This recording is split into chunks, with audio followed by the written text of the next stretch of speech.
You can't say it, but you know it's true. Good evening, everybody.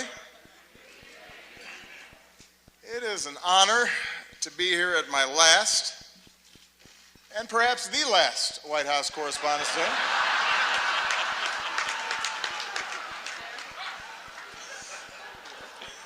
You all look great.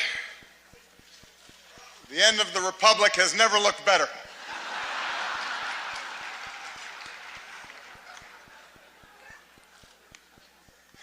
I do apologize. I know I was a little late tonight. I was running on CPT.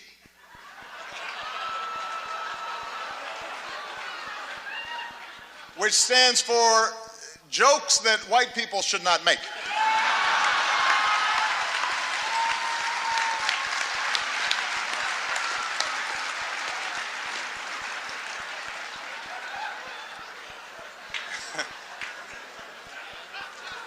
It's a tip for you, Jeff. Anyway, here we are. My 8th and final appearance at this unique event. And I am excited. If this material works well, I'm going to use it at Goldman Sachs next year.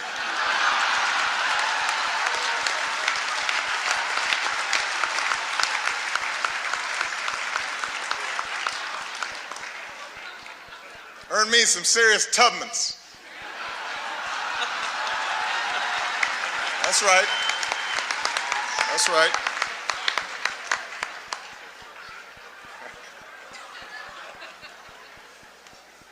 My brilliant and beautiful wife, Michelle, is here tonight.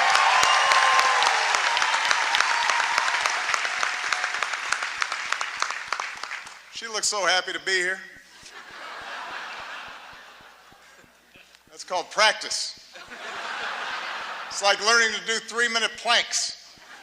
She makes it look easy now, but next year at this time, someone else will be standing here in this very spot, and it's anyone's guess who she will be. But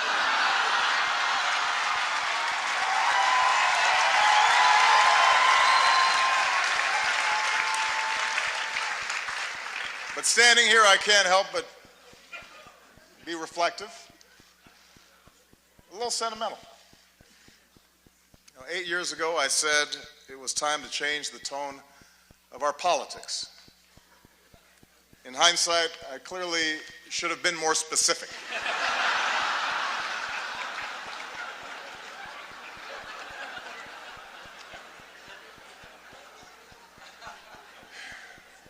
Eight years ago, I was a young man, full of idealism and vigor.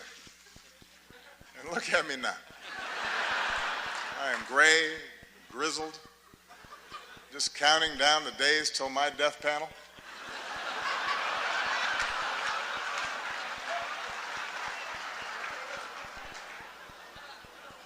Hillary once questioned whether I'd be ready for a 3 a.m. phone call. Now I'm awake anyway because I got to go to the bathroom. I'm up.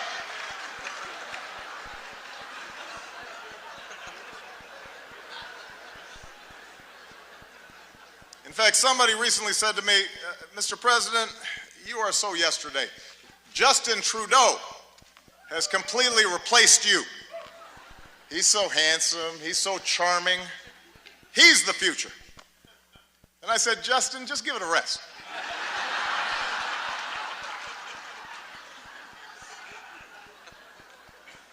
I resented that. Meanwhile, Michelle has not aged a day.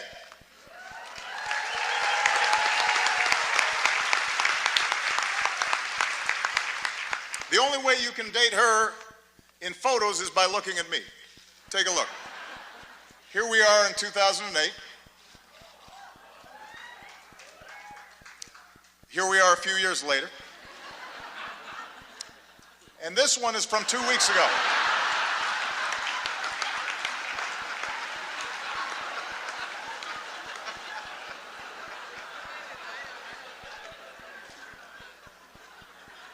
so time passes. In just 6 short months, I will be officially a lame duck. Which means Congress now will flat out reject my authority. And Republican leaders won't take my phone calls. And this is going to take some getting used to. It's really going to, it's a curveball. I don't know what to do with it.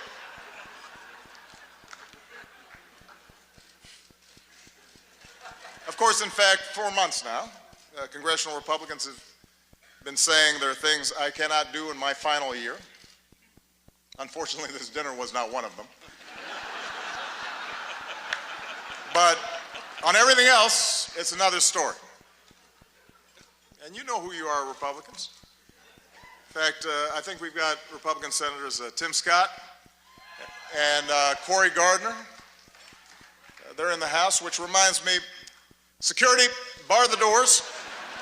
Judge Merrick Garland, come on out. We're going to do this right here, right now.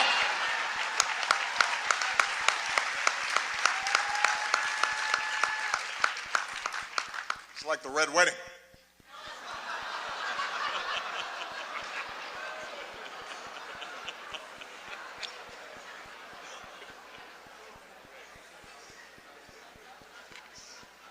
But it's not just Congress.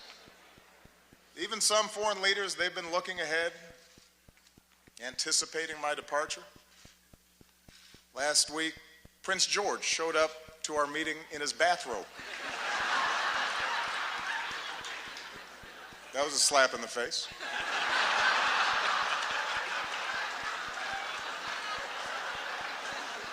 A clear breach of protocol. Although while in England, I did have lunch with Her Majesty the Queen, took in a performance of Shakespeare, hit the links with David Cameron. Just in case anybody is still debating whether I'm black enough, I think that settles the debate.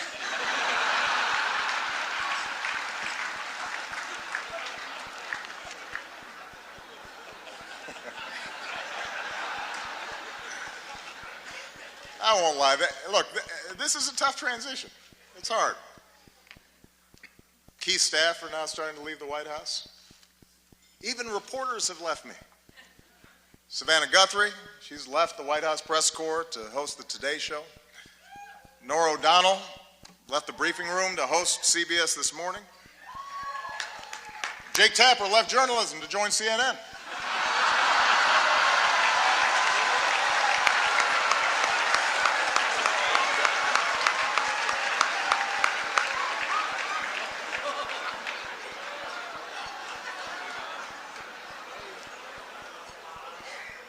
But the prospect of leaving the White House is a mixed bag. You might have heard that someone jumped the White House fence last week, but I have to give Secret Service credit. They found Michelle, brought her back. She's safe. She's safe back at home now.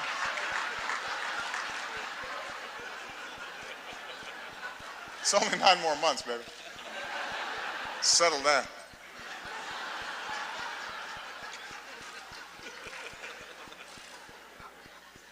And yet somehow, despite all this, despite the churn, in my final year, my approval ratings keep going up.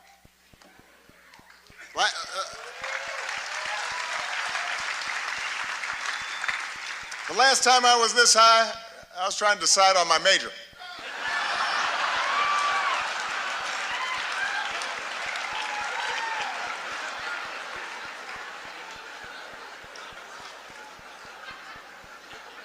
And here's the thing, I haven't really done anything differently. So it's odd. Even my aides can't explain the rising poll numbers. What has changed? Nobody can figure it out.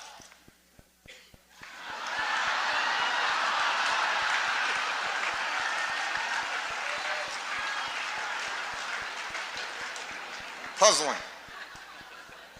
Anyway, in this last year, I do have more appreciation for those who've been with me on this amazing ride. Like one of our finest public servants, Joe Biden. God bless him. Love that guy. I love Joe Biden. I really do. And I want to thank him for his friendship, for his counsel, for always giving it to me straight, for not shooting anybody in the face. Thank you, Joe.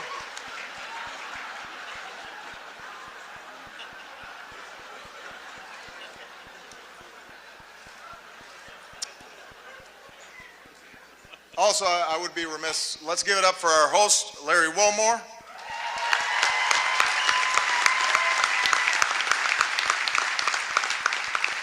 Also known as one of the two black guys who's not Jon Stewart. You're the South African guy, right? I love Larry.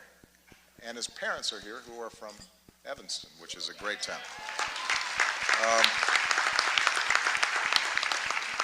I also would like to acknowledge some of the award-winning reporters that we have with us here tonight. Rachel McAdams, Mark Ruffalo, Leah Schreiber. Thank you all for everything that you've done. I'm just joking. As you know, Spotlight is a film, a movie, about investigative journalists with the resources and the autonomy to chase down the truth and hold the powerful accountable. Best fantasy film since Star Wars. Look, that was maybe a cheap shot. I understand the news business is tough these days. It keeps changing all the time. Every year at this dinner, somebody makes a joke about BuzzFeed, for example, changing the media landscape. And every year the Washington Post laughs a little bit less hard.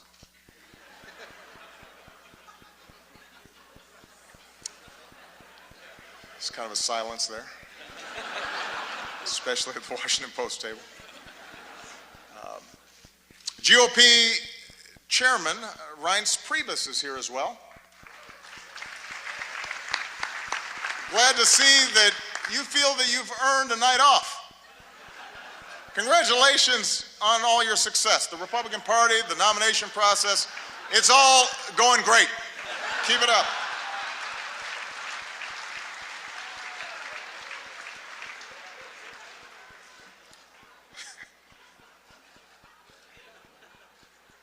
Kendall Jenner is also here, and we had a chance to meet her backstage. She seems like a very nice young woman. I'm not exactly sure what she does, but I am told that my Twitter mentions are about to go through the roof.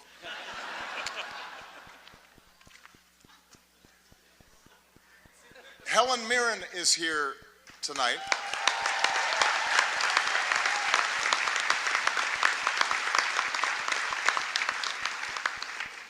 I don't even have a joke here. I just think Helen Mirren is awesome.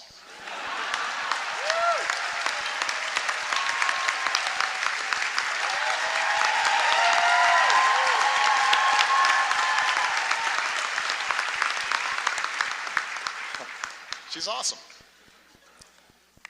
Sitting at the same table, I see Mike Bloomberg.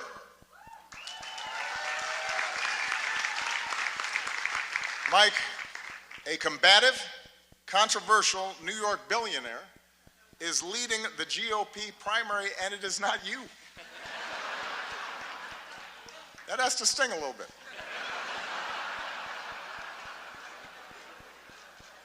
Although it's not an entirely fair comparison between you and the Donald.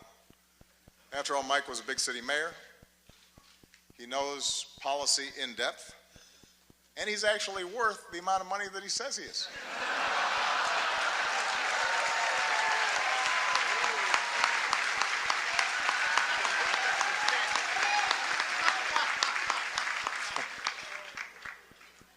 What an election season. For example, we've got the bright new face of the Democratic Party here tonight, Mr. Bernie Sanders. There he is. Bernie.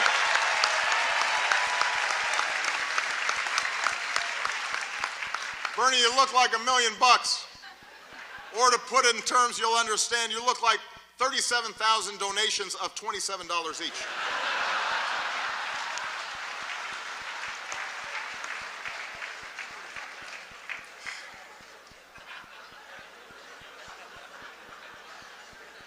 A lot of folks have been surprised by the Bernie phenomenon, especially his appeal to young people, but not me. I get it. Just recently, a young person came up to me and said she was sick of politicians standing in the way of her dreams. As if we were actually going to let Malia go to Burning Man this year. Was not going to happen. Bernie might have let her go, not us.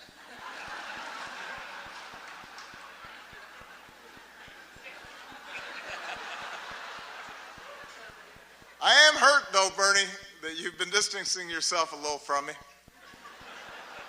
I mean, that's just not something that you do to your comrade.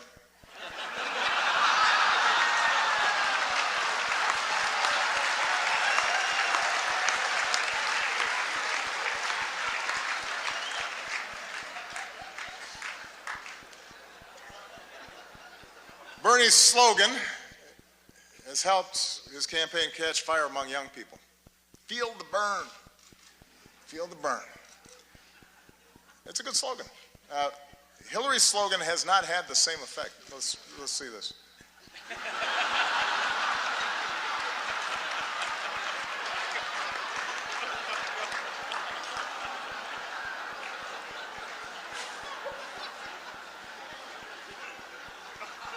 Look, I've said how much I admire Hillary's toughness, her smarts, her policy chops, her experience. You've got to admit it, though. Hillary trying to appeal to young voters is a little bit like your relative who just signed up for Facebook. Yeah. Dear America, did you get my poke? Is it appearing on your wall?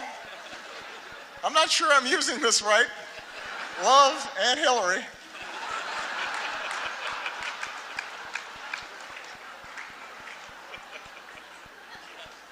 It's not entirely persuasive. Meanwhile, on the Republican side, things are a little more, how shall we say this, a little more loose. Just look at the confusion over the invitations to tonight's dinner. Guests were asked to check whether they wanted steak or fish, but instead, a whole bunch of you wrote in Paul Ryan.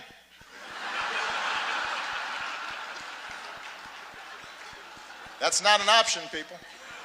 Steak or fish.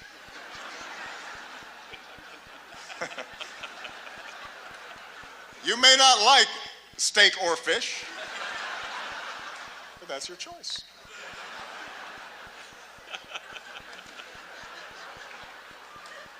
Meanwhile, some candidates aren't polling high enough to qualify for their own joke tonight.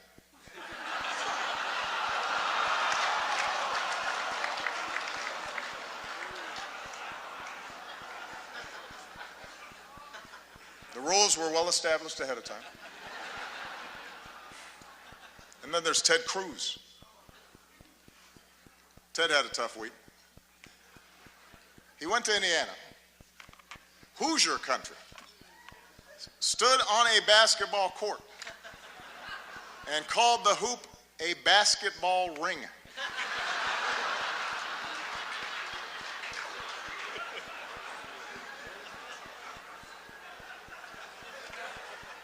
What else is in his lexicon? Baseball sticks, football hats. But sure, I'm the foreign one.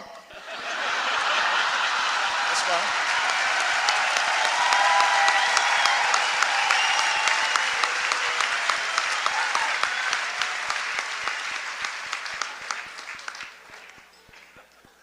Well, let me conclude tonight on a more serious note. I want to thank the Washington Press Corps. I want to thank Carol for all that you do. You know, the free press is central to our democracy, and nah, I'm just kidding. You know I've got to talk about Trump. Come on.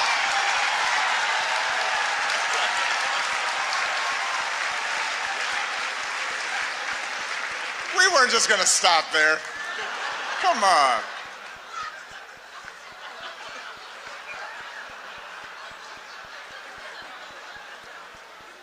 Although I am a little hurt that he's not here tonight.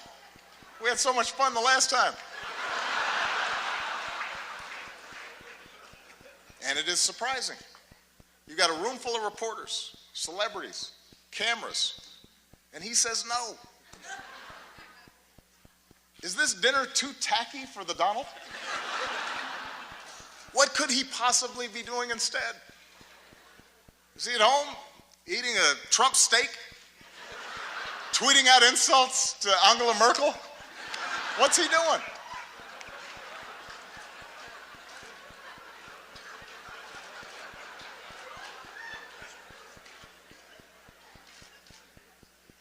The Republican establishment is incredulous that he's their most likely nominee. Incredulous, shocking. They say Donald lacks the foreign policy experience to be president. But in fairness, he has spent years meeting with leaders from around the world.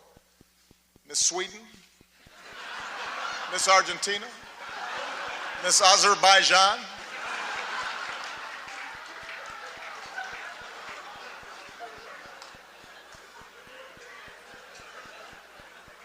And there's one area where Donald's experience could be invaluable, and that's closing Guantanamo. Because Trump knows a thing or two about running waterfront properties into the ground.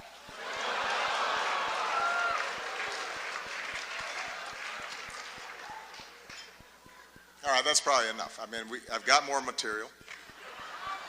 No.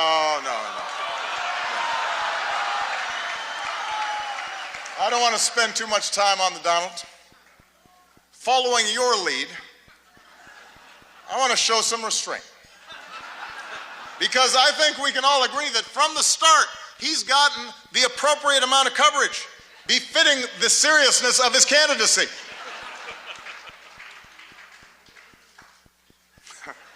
I hope you all are proud of yourselves. The guy wanted to give his hotel business a boost, and now we're praying that Cleveland makes it through July.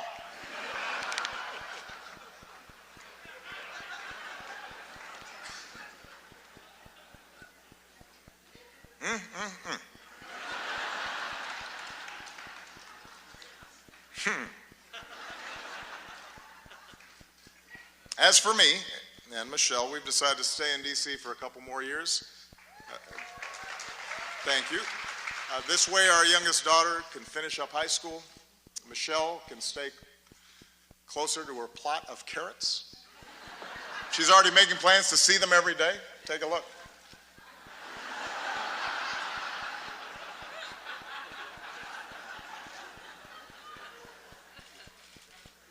But our decision has actually presented a bit of a dilemma because traditionally presidents don't stick around after they're done. And it's something that I've been brooding about a little bit. Take a look. There you go.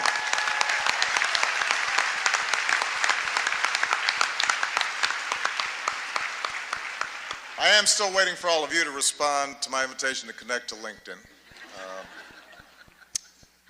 But I know you have jobs to do, which is what really brings us here tonight. I know that there are times that we've had differences, and that's inherent in our institutional roles. It's true of every president and his press corps. But we've always shared the same goal, to root our public discourse in the truth, to open the doors of this democracy, to do whatever we can to make our country and our world more free and more just. And I've always appreciated the role that you have all played as equal partners in reaching these goals. Our free press is why we once again recognize the real journalists who uncover the horrifying scandal and brought some measure of justice for thousands of victims throughout the world. They are here with us tonight.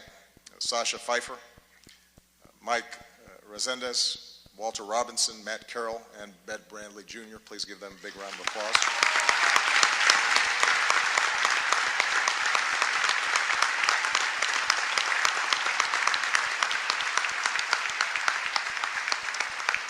Our free press is why, once again, we honor Jason Rezaian. As Carol noted, last time this year we spoke of Jason's courage as he endured the isolation of an Iranian prison. This year we see that courage in the flesh, and it's a living testament to the very idea of a free press, and a reminder of the rising level of danger and political intimidation and physical threats faced by reporters overseas. And I can make this commitment that as long as I hold this office, my administration will continue to fight for the release of American journalists held against their will, and we will not stop until they see the same freedom as Jason had.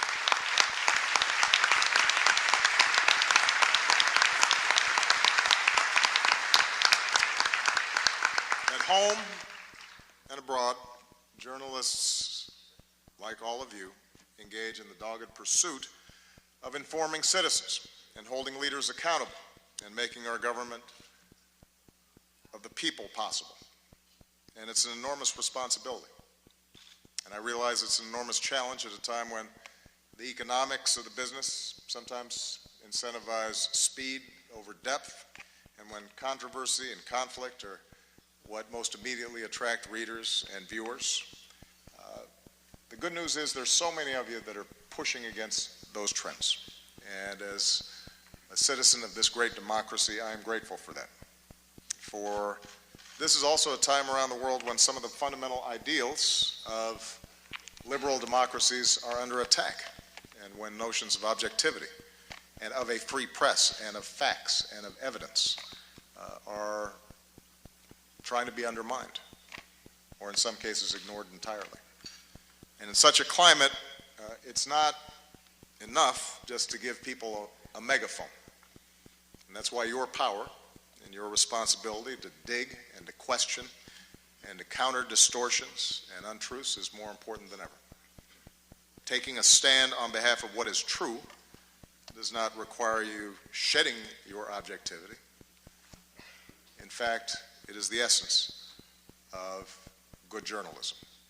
It affirms the idea that the only way we can build consensus, the only way that we can move forward as a country, the only way we can help the world mend itself is by agreeing on a baseline of facts when it comes to the challenges that confront us all. So this night is a testament to all of you who've devoted your lives to that idea, who push to shine a light on the truth every single day. So I want to close my final White House Correspondents Dinner by just saying thank you. I'm very proud of what you've done. It has been an honor and a privilege to work side by side with you to strengthen our democracy. And with that, I just have two more words to say. Obama out.